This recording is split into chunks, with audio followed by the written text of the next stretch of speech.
साईराम मित्रांनो, तर मम्मीने गौरी पूजनानिमित्त गौरींची छान अशी पावडर काढली.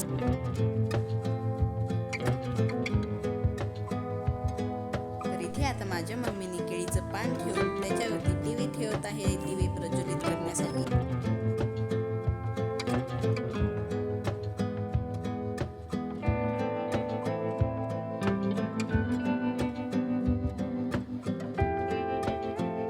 माझ्या मम्मीने पारंपरिक पद्धतीने महालक्ष्म्यांना पुरणपोळीचा नैवेद्य दाखवला.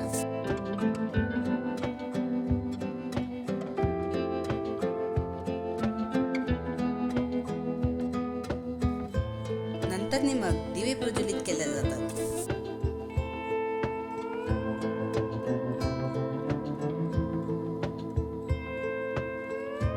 मग आम्ही सर्वांनी मिळून गौरींची आरती केली. व्हिडिओ आवडल्यास लाईक करा, सबस्क्राईब करायला विसरू नका. भेटूया उद्याच्या ब्लॉगमध्ये. ओम साईराम मित्रांनो.